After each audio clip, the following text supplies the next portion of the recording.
విరిగి నలిగిపోయిన పరిస్థితి, భయంకరమైన గాయాలు పాలి నాకెవరు లేరే, నా పరిస్థితి ఏంటి, నాకే దిక్కు లేరని నువ్వు ఆలోచిస్తూ Nobody is to work on behalf of me. నా పక్షంగా పనిచేతుకు నాకెవ్వరు లేరని నువ్వు అనుకుంటున్నావు. Nobody is stand on behalf of me.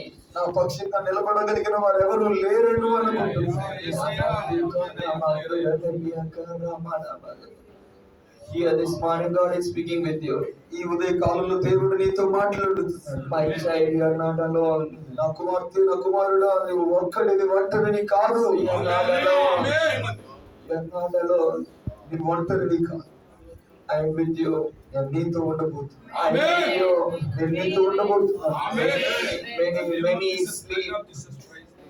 Many sleepless night, spending in tears. God is speaking with you. I didn't let you down. I am with you only. ఎన్నో రాత్రులు నిద్ర పట్టని రోజులు అనేకంగా గడుపుతూ నేనెంతో ఏడుస్తున్నటువంటి పరిస్థితుల్లో నువ్వు ఉండిపోయావు. అయితే దేవుడి పగటి కాలంలో నీతో అంటున్నాడు, నా కుమార్తె, నా కుమారుడు, నేను నీతో ఉండి ఉన్నాను అంటున్నాడు.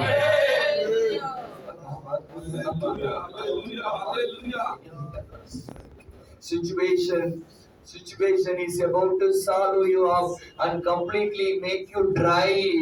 పరిస్థితులు నీ మీదకు వచ్చినవి నిన్ను మింగివేసి సంపూర్ణంగా నిన్ను ఒక ఎండిపోయిన పరిస్థితుల్లో నిలబెట్టాలని అలాంటి పరిస్థితులు నీ మీదకు వచ్చినవి. I don't know when I'm going to be caught of this problem, when I'm going to be swallowed of this problem. That is what you are thinking. అనుకుంటున్నావు, ఈ పరిస్థితులకు పరిష్కారం ఎప్పుడు వస్తుంది, ఈ పరిస్థితుల్లో నేను గెలవగలుగుతానా అని ఆలోచనతో నువ్వు ఆలోచిస్తున్న వ్యక్తి.